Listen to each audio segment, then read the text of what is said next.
Hi, welcome to the Many Roads of Success. My name is Leanne Owen. I'm a counselor at Northgate High School. Hello, my name is Rima Bujaude and I'm a counselor at Concord High. Hi, I'm Becky Heindel and I'm a counselor at Concord High. Hi, I'm Laura Siragusa and I'm a counselor at Concord High. Hi there, I'm Sheila Burgum. I'm the College and Career Advisor at Concord High School. We hope you enjoy this presentation. So today we're going to talk about the many roads to success. We'll cover colleges, trade schools, and unions. Our objectives today will be able to identify the 4 different systems of education and the benefits to each. We hope that you understand the key requirements to attend a 4-year institution. We want you to learn about various career education program options available. We hope to expand your knowledge on trade schools and their benefits. And we want to teach you about labor unions and what they have to offer. So the 4 systems of education include the California Community Colleges, the California State University, or CSUs, University of California, or UCs, and our private and independent colleges. So our California Community Colleges consist of over 100. There are no test requirements, there are no GPA requirements. All you need is a high school diploma. The degrees that they offer are associate degrees and career education certificates, and typically tuition is around $46 per unit, which it comes to around $2,000 to $4,000 per year, and that includes books and materials. But every community college is going to be different, so we suggest that you look at those numbers to be sure how much it will cost. There are many benefits of going to a community college. First and foremost, you save money. Also, if students are unsure on what they want to major in, there are many different classes that they can explore. We love the career education programs that the community colleges offer, and it's easy to transfer to a 4-year college directly from a community college. And it gives students the ability to go to schools that might have been out of reach to begin with. We love that there are smaller class sizes in community college, and it's open to all students. So did you know that students can go to a community college in California for free? That's right, for free. DVC calls it the FT3 program, full-time, first-time, free tuition.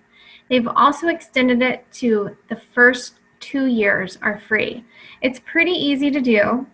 There are some stipulations. You have to be a first-time college student, and you must be enrolled in at least 12 units, which equals full-time status.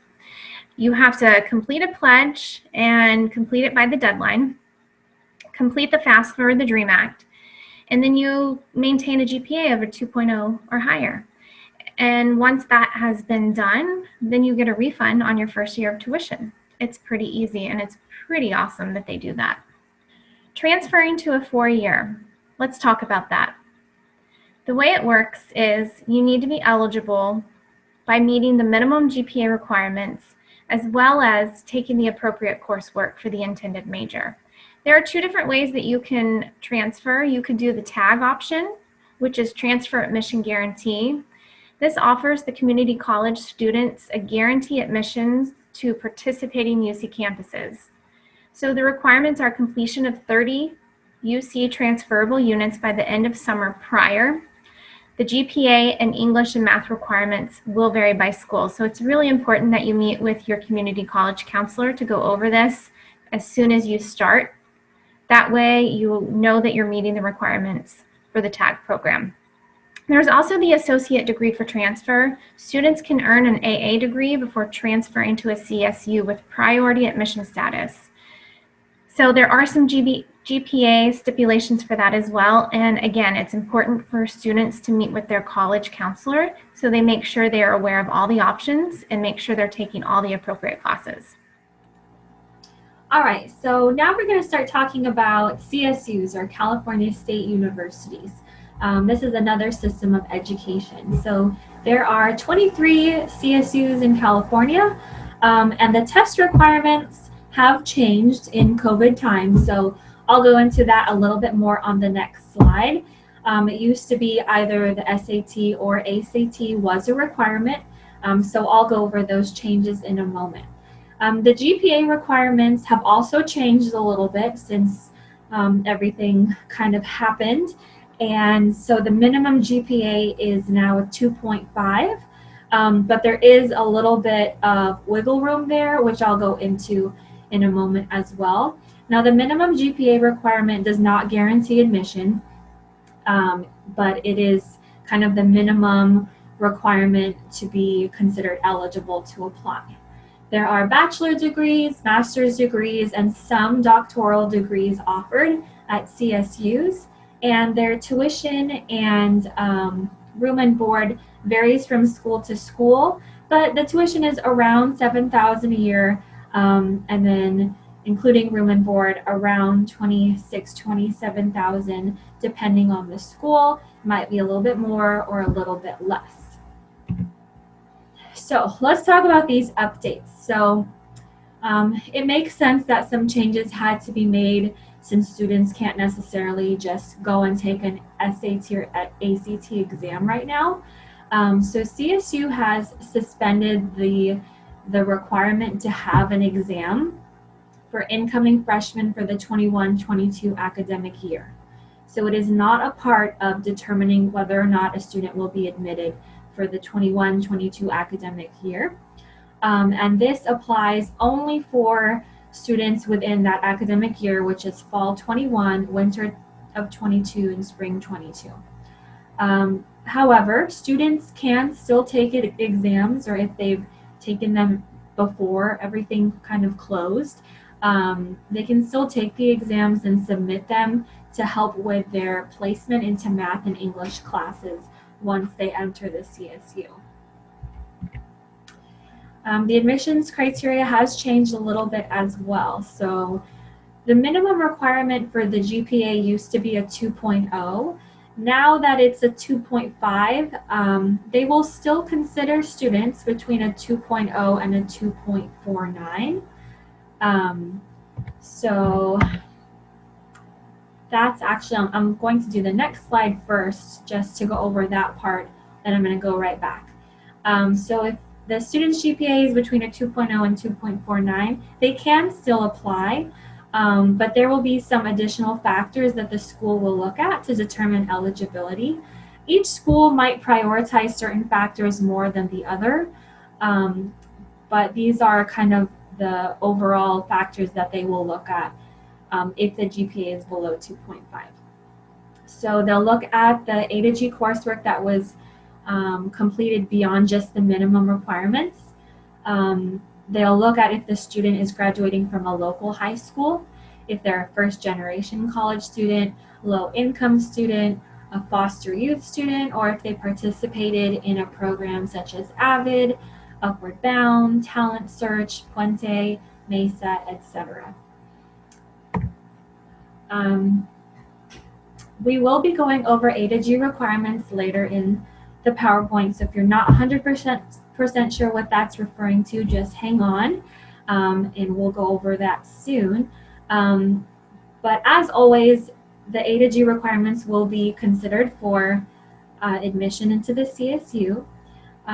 Students have to have earned a high school diploma, completed those A to G requirements, and again, that GPA of 2.5 or better. If it's between 2.0 to 2.49, then they'll look at the supplemental factors. They have to have 15 of those college prep classes completed with a C or better upon graduation. And since during the time that school was first in distance learning, and many schools had a credit, no credit, or pass-fail system, they will accept grades of credit or pass as fulfilling the A to G requirement during that time period, which they're describing as the winter, spring, or summer of 2020. But all other coursework still has to have a letter grade of C or higher. All right, there are a lot of benefits to going to a CSU. So the nice thing is that the classes are taught by the professors rather than perhaps by their assistants. They have small class sizes. They have a lot of majors to choose from. There's a focus on career and being prepared for the workforce that they will be going into. And although community colleges are amazing, a CSU can offer sort of that college experience that a community college may not fully be able to offer. All right, let's get into the UCs now. So UC, or University of California, there are 10, and they also have had some changes in their test requirements. So the SAT or ACT for fall 21 and fall 22 will be test optional. So a student does not have to take that exam in order to be accepted necessarily. Their minimum GPA is a 3.0. Again, that doesn't guarantee admission, but it does meet the minimum requirement.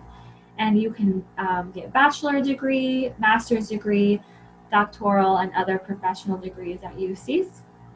Their tuition, again, will vary from school to school, but it's a little bit higher than compared to a CSU. It's about $14,000 a year for tuition and around $37,000 including room and board and other fees. So the UC admissions criteria, in addition to meeting A to G requirements, again, there's that minimum 3.0 GPA requirement. That's if you are a resident in California. It's a little higher, 3.4 if you're a non-resident. There's also some essay questions to answer. So students are given 8 personal insight questions to choose from. They must answer 4 of them in 350 words or less. And then there's also a section where they can list all of their extracurricular activities and provide sort of a holistic view of themselves instead of just GPA and test scores. Benefits to going to a UC. So some people think a UC is maybe better or just higher, more prestigious than a CSU simply because of the reputation, and they don't necessarily realize that they have a focus on research, and they are all research institutions. So that doesn't necessarily make them better or worse. It just means that, you know, you want the student to be looking for that type of thing when they're going to college. So if they are interested in research, or if they really want to go into graduate school, then a UC could be a really great fit. But their goals may not align with that. So for some students, a UC may not be the best choice. So we really try to focus on encouraging students to pursue a school that meets their needs rather than going by reputation or rumors or kind of preconceived notions of what's better or worse in terms of schools. California has amazing schools, a lot of great options. So we just want, you know, a big picture view on that.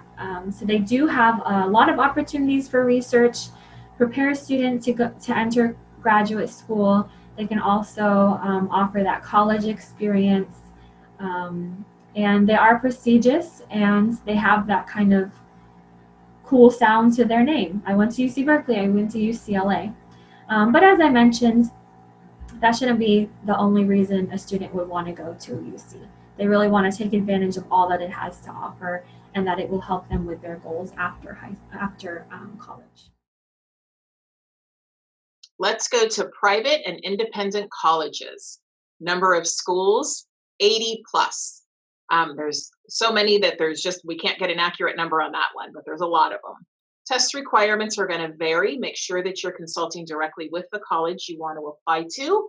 And remember, test requirements are changing, especially with this being in the middle of the pandemic and testing facilities being closed. So make sure you're in communication with the school directly. GPA requirement, a 3.0 or higher, and a 3.0 does not guarantee admission to the college. Degrees offered are an associate's degree all the way to a professional degree. Tuition starts around $18,000 a year, and it's $43,000 and up. Benefits of going to a private college: there's more money available in school grants and scholarships due to endowments from past students and corporations. There's more networking and internship opportunities, small class sizes, and more connections to the professors. So you're going to look at those big price tags of these private and independent colleges, but just know that there is more money available, and so it can actually end up costing less than a UC or a CSU. Out-of-state schools. California colleges can be very competitive.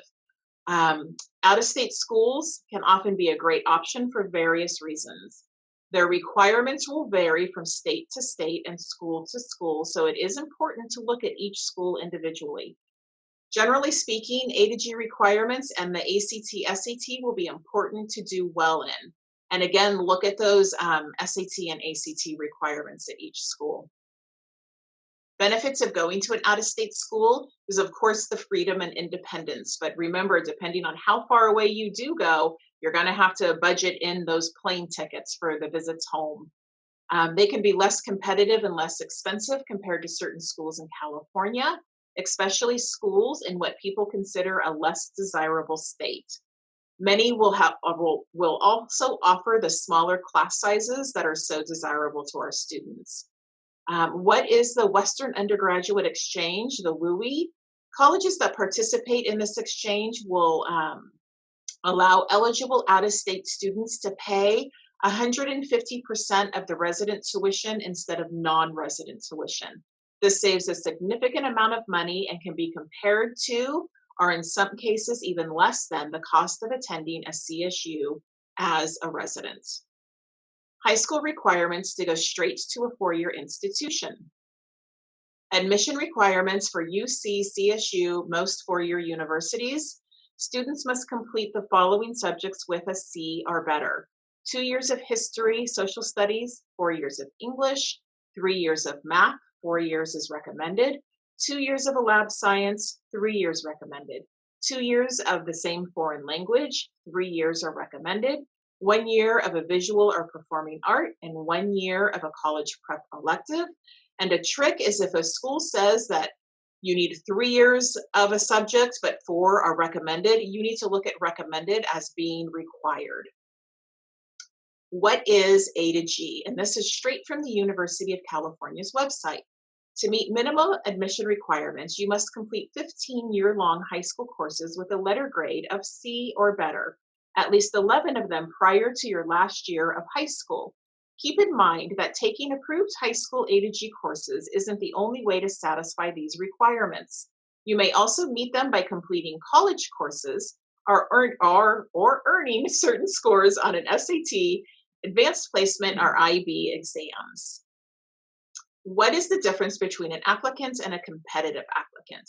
So the minimum eligibility for the applicants, 2 year, the student's going to take 2 years of the history, 4 years of English, 3 years of math, 2 years of a lab science. And a lab science is a physical science and a life science. An example of that is a life science is biology, a physical science is chemistry. 2 years of a foreign language, 1 year of a visual or performing art, and 1 year of a college prep elective. For a competitive applicant, they're going to take 3 years of a history, social science, 4 years of English, and within those 4 years, you're going to have some AP classes or honors classes. 4 years of math, starting with algebra, 3 years of a lab science. And if you're going to look at a major in a science major, medical, or engineering, you're going to want to do 4 years of a lab science. 3 to 4 years of a foreign language, 1 year of a visual performing arts, and 1 year of a college prep elective. Do grades matter? A grade of C is the minimum to meet the A to G requirements. A grade of a D or F will need to be remediated during summer school, night school, or cyber high. Some low grades can be validated by a higher grade in a more advanced semester without retaking the class. And some classes can be completely admitted, but only certain courses, foreign language, and certain math classes. So validation can be really tricky, and it's super important that you remember it is not every subject area where you can validate. One of the areas, as an example, is in a foreign language. If you get a D in Spanish 2 first semester. If you get a C or higher in the second semester, that validates the first semester, meaning you don't have to retake the first semester of Spanish. The colleges look at it as you learned enough in the class to be successful in that second semester, so you're okay. CSUs, this is for a CSU only. You can validate chemistry. So semester 1 of chemistry can be validated by semester 2. You can't omit it. So if you get a D in that chemistry class and you're going to go to a CSU, if you get a C or better the second semester, it validates. All right, everyone, it's quiz time on the knowledge you've just learned. How many California community colleges are there? A, 52, B, 65, C, 87, or D, over 100? If you chose D, over 100, you are correct. Next question. How many units at a community college is considered full-time? A, 12, B, 11, C, 15, or D, 8? If you chose A, 12, you are correct. Which university has a sea otter as a mascot? A, UC Santa Cruz, B, UC San Diego, C, CSU Monterey Bay, or D, CSU Channel Islands? If you chose C, CSU Monterey Bay, you are correct. How many UCs can a student apply to as an undergrad?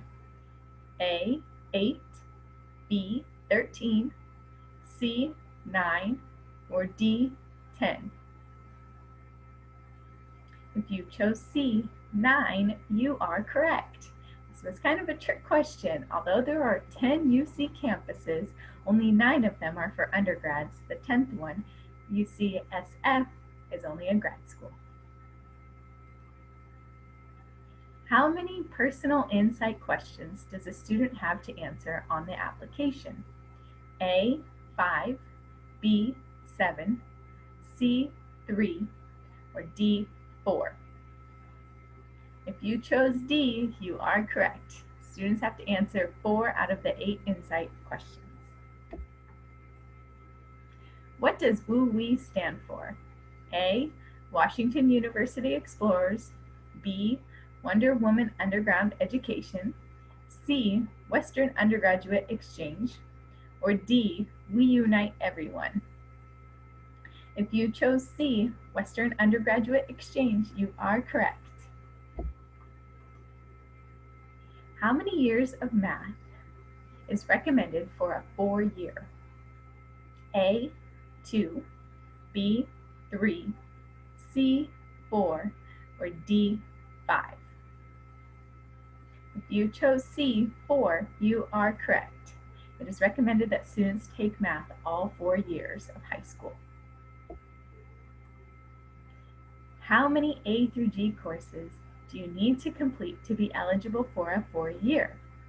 A, 12, B, 15, C, 17, or D, 16? If you chose B, you are correct. Students need to complete 15 A through G courses. All right, let's move on and talk trade schools, unions, and career education programs. We have a short video from Mike Rowe to talk about trades as a great option.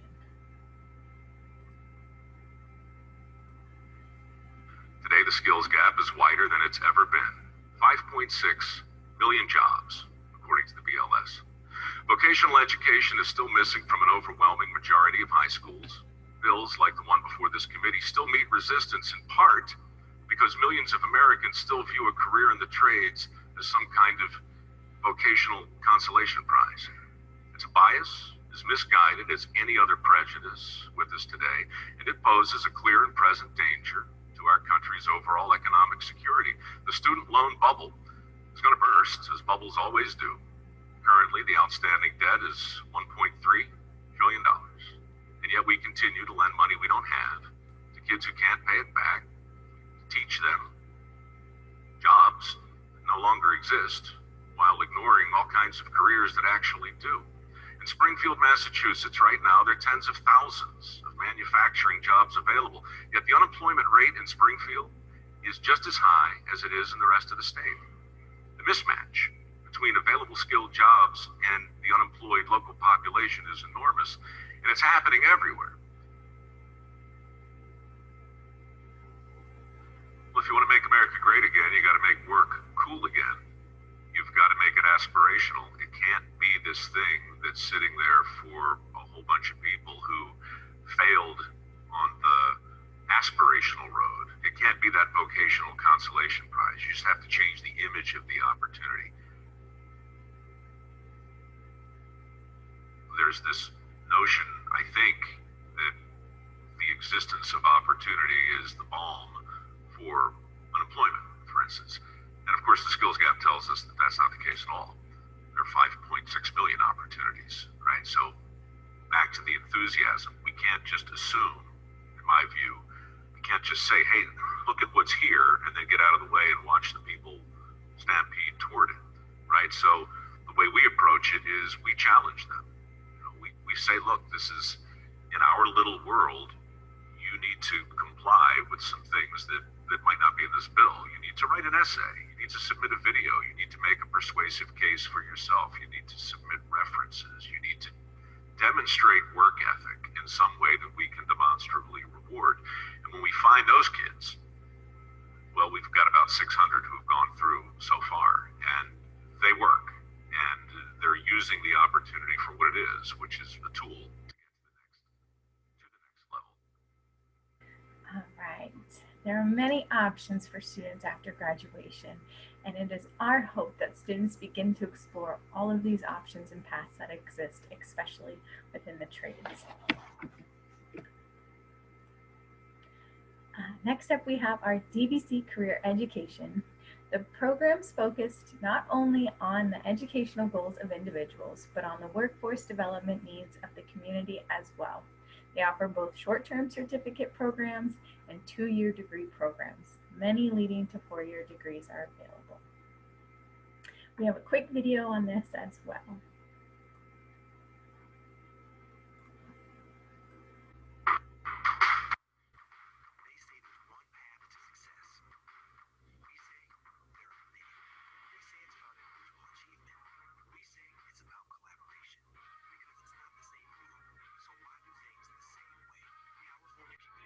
Career education programs give you the hands-on training you need for more than 200 different career paths, like advanced manufacturing, health, and information communication technology. California Community College's career education. All right, that was just a snippet of all the options that career education has to offer at DVC. There's a few more pathways of certificates and degrees from DVC listed here. Please be sure to check out the website for more information and all of their programs that exist. To highlight a couple on here, they have the dental hygiene program, always great for when we're looking to have our pearly white teeth. Our culinary arts program, if you want to become a chef or a baker, or the kinesiology program if you're interested in being a personal trainer or a physical therapist.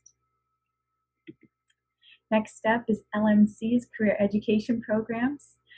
Again, they have many to offer. Please check out their website for more information and a full list of all of their programs. To highlight a couple of these, their automotive technology. It's always great when we drive cars to know how to fix any of the problems that arise.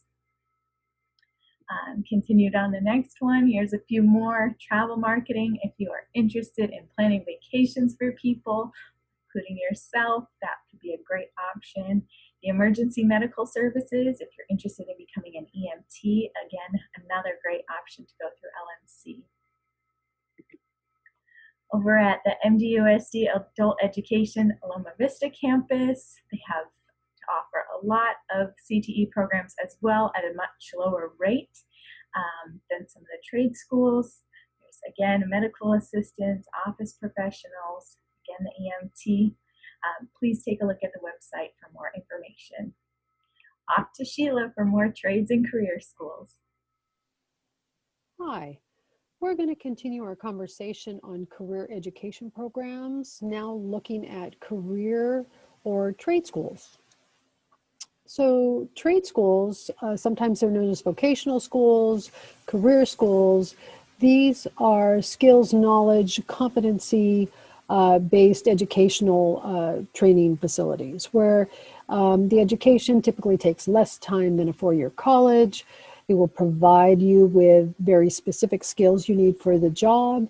There's less stress when applying. Grades, test scores don't really matter, although you will be tested on the material you're learning in these career schools. Some of the negative things about them to consider if you're pursuing these certificates, that you could have lower salary potential compared to those who are going for a four-year degree in college. Less options for you if you decide you want to pursue a different career. You might have to go back and do additional training. Sometimes there's less financial aid options, and there can be pricey. Some of these schools are for profit. They are industry driven. So when you're looking at these types of schools, look at their graduation rates and where their graduates are actually working to see if these training schools are beneficial to you. I wanted to show you a few examples of what I'm talking about. Universal Tech Institute, automobile industry, several locations. The high achieving students in a training school like this will be looked for by luxury brands and recruited by them, I am told. Then there's the cosmetology industry with Urban Barber and Paul Mitchell and Paris Beauty. But something to note with these training colleges or career schools, if you will, sometimes you can find training at our community college programs. Laney College has a cosmetology certificate, so always worth looking at and comparing. And then there's the medical career arts. An example would be Gurnick, also local, medical assisting, dental assisting, x-ray tech. Again, comparing what the community colleges offer in their programs to these a medical career training school like this is of value. All right, so now let's look at labor unions and the apprenticeship programs that they offer. A little bit of the history. We know that labor unions were created to protect workers from dangerous situations.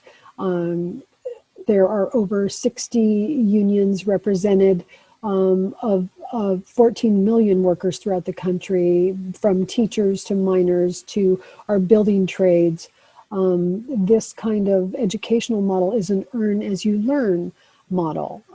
So in many respects, when you're applying to an apprenticeship, you're looking at a job. Benefits to belonging to a union, we know those benefits including retirement plans and health insurance, vacation sick leave, better pay and wages and work hours, all of value to our, to the pay that you receive when you belong to a union. Apprenticeships, when you apply for an apprenticeship, it is like applying to a job, like I said. There are union exams that you have to, entrance exams that you have to take. There are interviews that you will have to do. So let's look at the process of apprenticeships. First of all, again, hiring, you're actually earning while you learn. So this is a job that you're applying for. You should treat these organizations as job placement. I think grit and I think work ethic is important as a quality to be able to express. Academics, learning or remembering everything you learned in high school. They are looking for the best and brightest candidates they can find because they tend to make better employees. Having prior experience helps, but it's about absorbing the curriculum and being able to work at the same time that make apprenticeships of value. These exams that they're offering for you to take before you are actually accepted as an apprentice typically include math and reading comprehension and vocabulary and mechanical aptitude. The takeaway from this is that typically the apprenticeship programs that you're applying to will have study materials. And so it's on the applicant to look for the materials that will help them study for these exams, much like you were studying for the SAT or ACT and there's study materials for that. You do the same with this. Once you have passed that entrance exam, you still have interviews to take. So again, treating it like a job interview where you dress appropriately and being prepared to answer questions based on how active you are, possibly your hobbies, because then they're trying to see what you're interested in and what you might have natural skills in, and they will see if you're a good fit for their their program. So with the interview portion, besides being able to express your interest and your strengths in these interviews, some of the jobs or the trades that you're thinking about working in are physical. And so being fit or enjoying working in a job that is physical is a good thing to be able to talk about. It can be challenging to get into a union apprenticeship program. A lot of times having a sponsor helps you, especially if there are waiting lists to get in.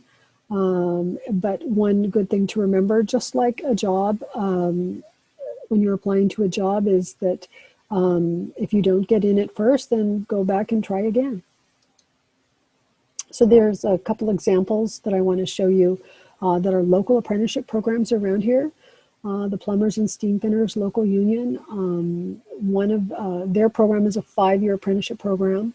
They have a 2-part entrance exam, which is math and mechanical aptitude.